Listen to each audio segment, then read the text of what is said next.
This is the best moments of the Barbecue Central show in 10 minutes or less. Ever wish you could re-listen to your favorite interview or segment?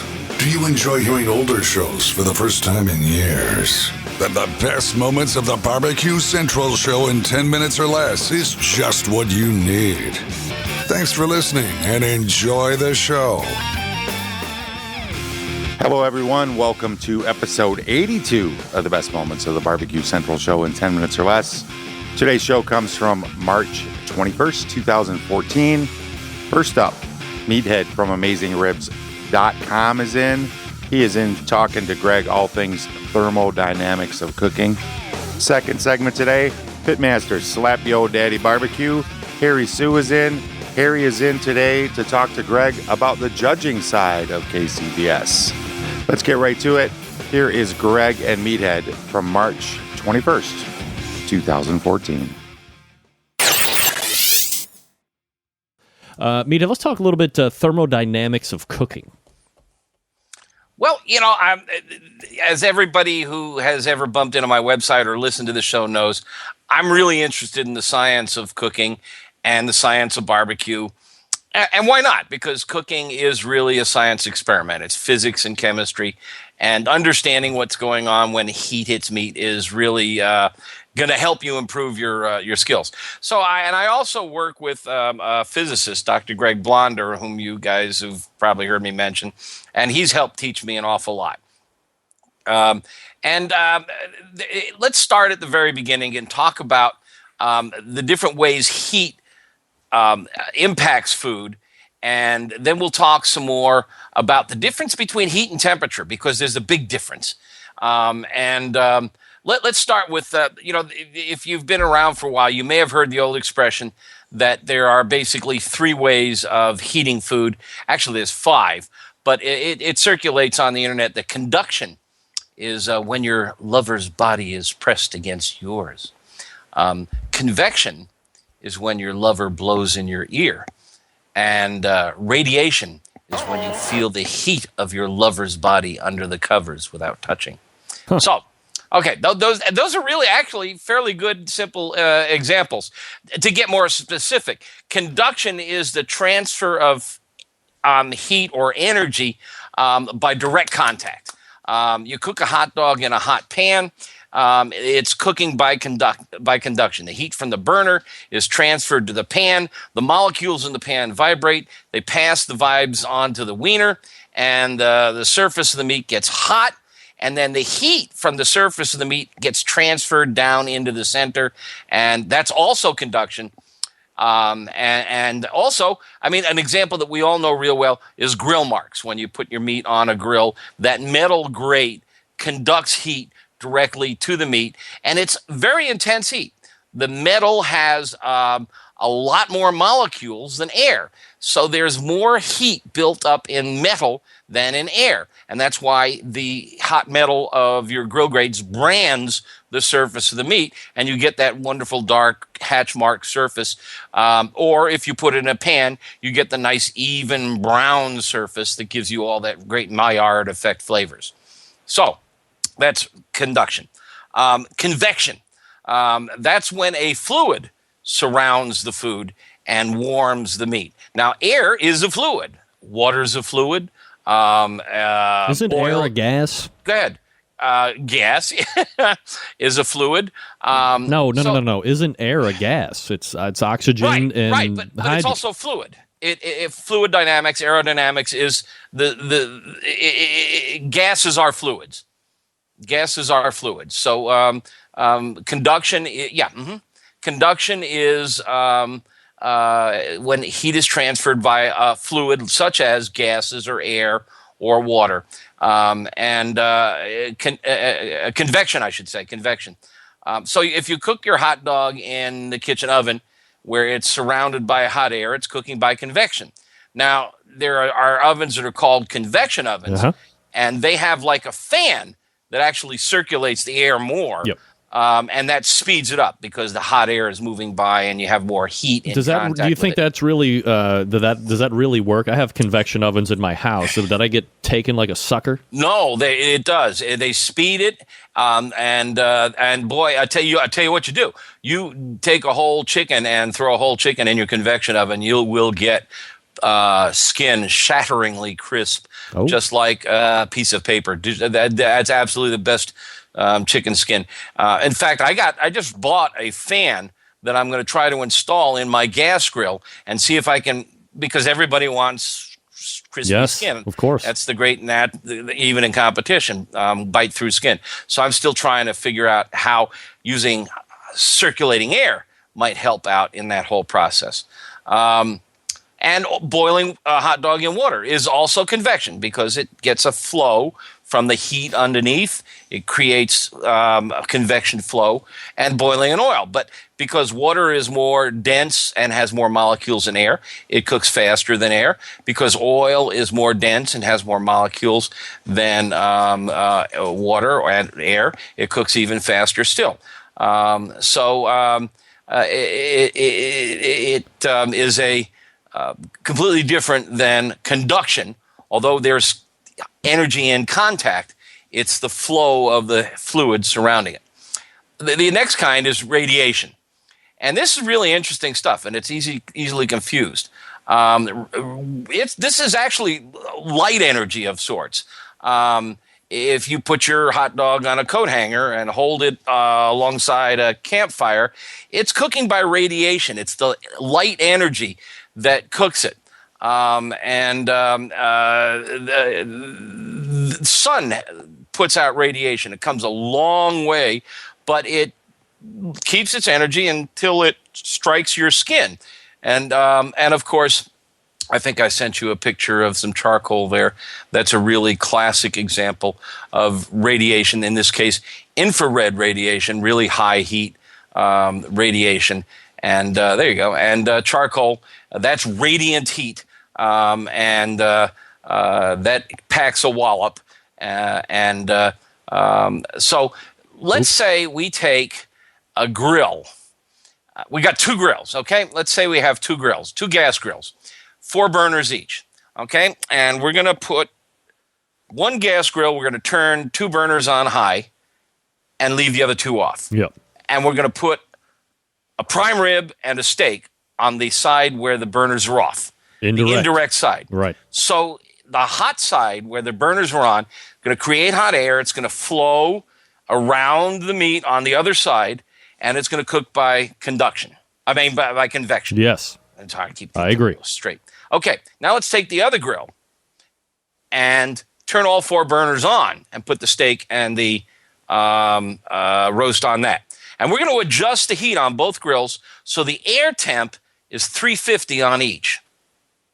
Well, by the time the roast on the one where all 4 burners are on, by the time that roast is done, the bottoms of both the roast and the steak are going to be as dark as a charcoal briquette. Sure, of course. Because you have radiant heat coming from below. And radiant heat's carrying a lot more energy than convection heat, which is on the other grill, flowing around with the air. They're both measuring 350. Now, there's a better way for me to explain this, and it's really easy to understand. Turn on your oven and put a pan, an empty frying pan in there, and another frying pan filled with water. And let it sit for about 30 minutes until everything in there is 200 degrees, right? Okay, so you put your hand in the oven, and you can probably hold your hand in a 200-degree oven for maybe a minute or so. It's warm, it's uncomfortable, but you can hold it in that warm air, 200 degrees for a minute or so. Now, stick it in the hot water. You got about a tenth of a second before you are blistered and burning, and you're on your way to the hospital. They're both 200 degrees. The difference is that water has more energy. That's more heat.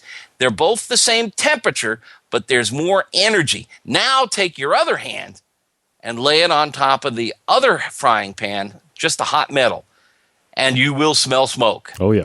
And that's because the metal pan has even more concentration of hot molecules. They're bouncing around, they're all vibrating, and they're delivering a lot more energy. So everything in there is 200. But some types of energy, the heat of the different objects is different. And Dr. Blonder explained it to me really well, and it's a good example.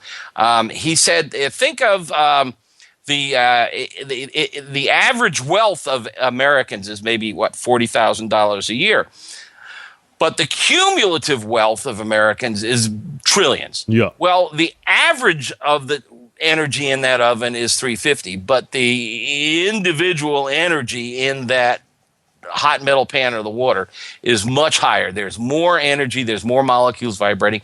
It's much hotter. And that's a really interesting way to think of it. So it's pretty big difference. To put in your request for a future show, please contact John Solberg via email at johnjon@thebbqcentralshow.com. And there you have the artist formerly known as Meathead Goldwyn. Today we know him as Meathead. Before we jump into today's second segment with Harry Sue talking a bit about competition barbecue judging, gotta ask you, are you following the Big Barbecue Central Show on social media? Much appreciated, easy to do. It is at BBQ Central Show on Instagram and Twitter, and /BBQ Central Show on Facebook. Please, please, please give the big show a follow. All right, let's get to it. Here is Greg and Harry Sue from March 21st, 2014. My next guest is typically taking part in barbecue contests as a champion pitmaster, but recently decided to take a look from the other side and give it a go on the judging table. Here to recap that portion is pitmaster of Slap Yo Daddy Barbecue and friend of the show, Harry Sue, joining us. Harry, how are you, buddy? I'm doing wonderful, Greg. How are you? Doing absolutely fabulous, Harry. Appreciate you asking. Been a little while, so good to play catch-up with you. You know, I guess a few different topics that we can hit here tonight, Harry, but obviously, as I just mentioned in the open, you kind of switched the table on yourself and, obviously known for being a championship pitmaster, but this time you head into the tent for judging. Did you just have, time to kill? Were you looking to see what it looks like, how the other half live? What was the precipitating event to get you into the judges' tent versus providing food for the judges? Well, I have been spending about, 6 or 7 years now on the competitive side, and I thought it was time to sort of find out how the scene looks on the other side. Some people call that the dark side, or the competition side, the dark side, depending on which side you're on. So I thought, hey, it would be nice to kind of cross over and perhaps work my way slowly towards another credential that I'm kind of seeking is, I think it would be really nice to have a master judge credential to, accompany, say, a Grand Chairman Pitmaster title. So I'm going to be spending a lot more time on the judging side of the fence, and I know I have just so much to learn about the world of barbecue and even from the other side. Now, a lot of KCBS cooks are certified barbecue judges themselves. A lot of them aren't. Are you currently a CBJ, and now you're going to be working towards the mastership? I actually became a CBJ in 2008 in my very first year, and since then I've judged invitationals, I've judged backyards, but I've never actually judged a official KCBS contest. So a couple of Saturdays ago in Sacramento, I had my first dive into the world of judging, and I had a terrific time, met a lot of new friends, and I'm going to continue that journey. Harry Sue joining us here on the show. SlapYoDaddyBBQ.com is the website if you want to check him out here while we're talking. Harry, if you could hearken back, and maybe you've had some refresher courses since you took it in 2008, but if you could kind of explain what a judging class for a potential CBJ is like, what goes on in there, how they're instructing you, what's good barbecue, what's bad barbecue, what it should taste like in your mouth, what it shouldn't taste like, just for those of us who haven't been in there and might be considering it, what could... Okay, it's a half-day class, usually put on by a veteran KCBS official. In my case, I had my class back in 2008. I believe Gene Goykocher was my instructor. And they basically cover kind of the rules of the do's and don'ts when you are a barbecue judge. They teach you to be open-minded and to appreciate the fact that, there can be more than one flavor profile that you could keep a perfect score.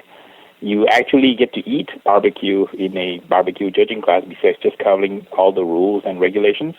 And in eating these barbecue samples, you are exposed to a different kind of diverse array of different kinds of presentations and different kinds of meats, some with garnish and some without garnish. And, you go through the entire process in a theory as well as a practical portion of the class.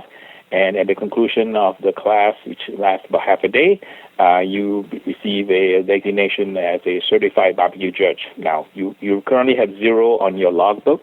And what you want to do is you take a logbook with you to every contest you judge, whether you're a table captain or you're an assistant or you're actual judge.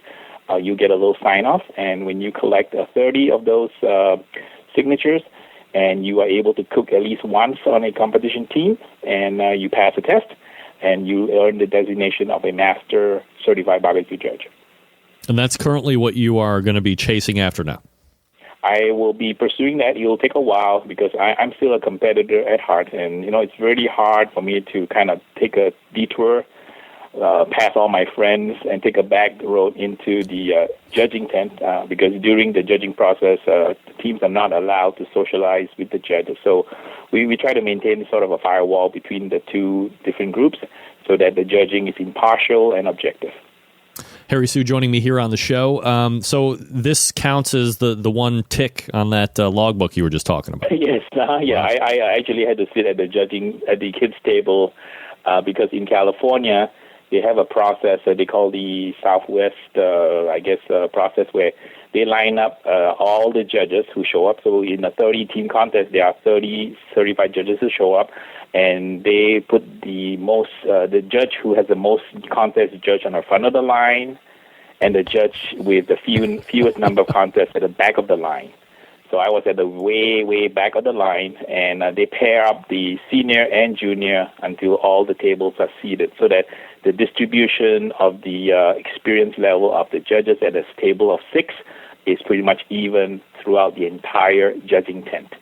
When you look back on that class that we were just talking about, could you get a little bit more specific, if at all possible, on how the person going and presenting this class is kind of walking that fine line of not letting your personal preferences affect your scoring? Because, look, we're all human, and you can tell people to not take this into account or not take that into account, but there's going to have to be some spillage somewhere. How do they tell you to guard against that?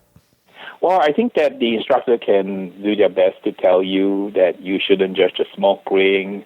It's not a garnish contest. But, inevitably, we're all human. I've seen it for many years now on the competition side, even though it's expressly, written in the rules that smoke ring doesn't count. As a competitor, I know on the day that my barbecue doesn't have a smoke ring, it's probably not the day that I'm going to be taking a walk. Having said that, they do try to instill into you some of the rules and the spirit of the rules, and things like not using illegal garnish. You only allow green leaf lettuce and curly parsley. The fact that you try to judge it fairly. But at the end of the day, after you finish the judging class, you ask to look at your scores, and inevitably you find that you judge the boxes that had garnish slightly higher. And at the end of the day, they tell you it's the same barbecue that you ate.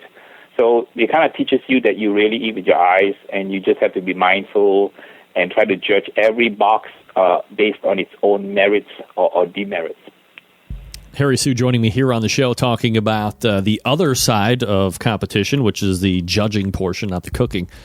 Harry, I wonder if perhaps you wouldn't be more of a critical judge given your cooking prowess, the success that you have seen both on the competition circuit, some on television and so forth, or at least someone who might be expecting profiles versus evaluating what's given, but perhaps that's an unfair assessment on my part.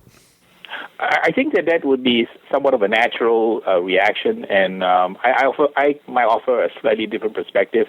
I have cooked many contests, and in many contests I won. In many contests, I've gotten my butt kicked. turning in a recipe profile, a flavor profile and a recipe that I thought was a winner. So I've come to realize that there is quite a wide and diverse spectrum of flavors and styles that can win. And over the years, right, I have switched styles essentially, many, many times. In fact, I would say even a dozen times, switching styles across each of the four meats, always trying to reach that nirvana of flavor, presentation, tenderness, and appearance. And because of that, I have a sensation now that there is no such thing as perfect barbecue, singular. There's only perfect barbecues, plural.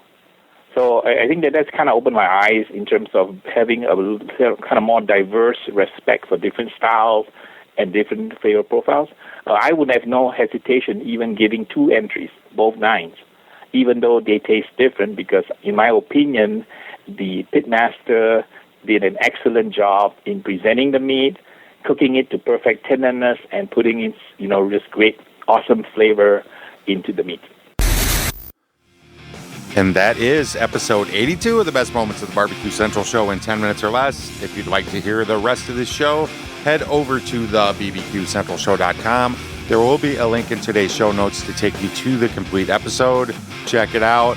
While you're there, check out all the ways you can view and listen to the Really Big Barbecue Central Show live every Tuesday, 9 p.m. Eastern. One more call to action. If you haven't done so already, please subscribe to the Barbecue Central Show via podcast. Never miss an episode of this show or the Really Big Barbecue Show again. As always, I am very appreciative of your listening. Made it 82 episodes. Let's keep this ship rolling. Until next time on the Best Moments of the Barbecue Central Show in 10 minutes or less, I am your host, John Solberg, and I do look forward to talking to you again soon.